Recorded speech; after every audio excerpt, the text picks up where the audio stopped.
The reason why I got stuck in a situationship at 42 is because I've never experienced it before. So if I was to be in a situationship before that, I would have saw that from a mile away. Yeah. You know, but now you could see it. I could see it.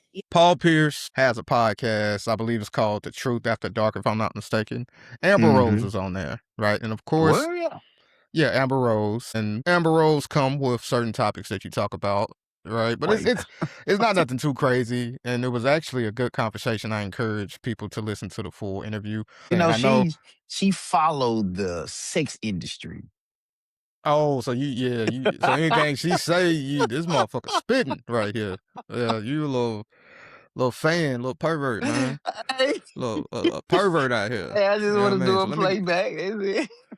Nah, let me go ahead and share this, man. You perverted guy. Once you fully understand psychology, you psychoanalyze everyone, and you can see it from a mile away. The reason why I got stuck in a situationship at 42 is because I've never experienced it before.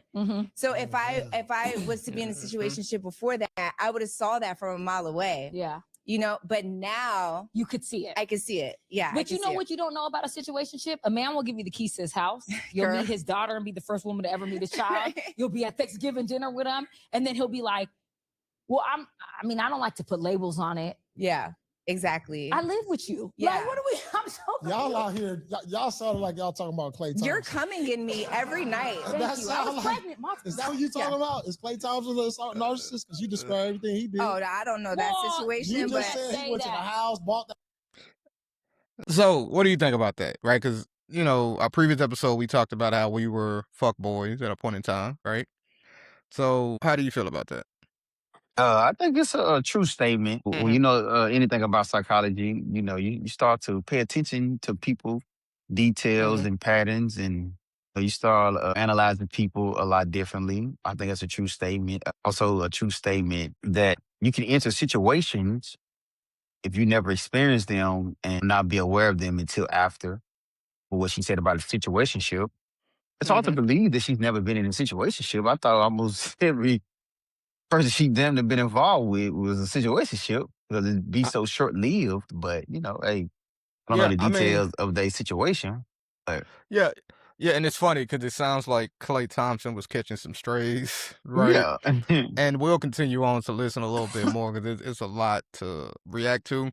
But I will say this, right? Because this reminds me of when we talked about Insecure with the character Lawrence. I referenced that before. Sometimes you don't intentionally mean to be playing these games with women or to be fuckboy, if you will.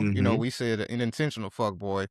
Sometimes I will say you just allow it to happen, right? So it's the Thanksgiving. Hey, I want to cook for you for Thanksgiving, right? Now, the thing you should do as a man, if you're not really feeling her or don't see long term, you should, be firm about that, right? But a guy normally is like, oh shit, okay, cool, you want to cook? All right, cool. I don't mind that, right? And I think that's how the miscommunication happens often. Not all the time, because this guy's out here that's intentionally like, fuck it, right? Yeah. I do think that sometimes I would say is how it happens. Those little things that if you don't stand firm on, it's like, okay, she cool. We can kick it. You know what I mean? All right, you want to come over? Cool. You can stay tonight. I don't care. I ain't doing nothing. Ain't nobody else coming over. But you're not being intentional about letting her know, like, I don't see this going further. Right? At least right now. But I don't know. Let's continue and see what else they saying. Klay Thompson did catch some strays, though. I don't even know it's some strays. It may have been an intentional shot. Right. If you like what you just heard, please like and subscribe to our YouTube channel, SNE 2.0. SNE stands for Spare No Effort. All we're trying to do is help people become the best version of themselves. So please like and subscribe to our YouTube channel, and remember, spare no effort.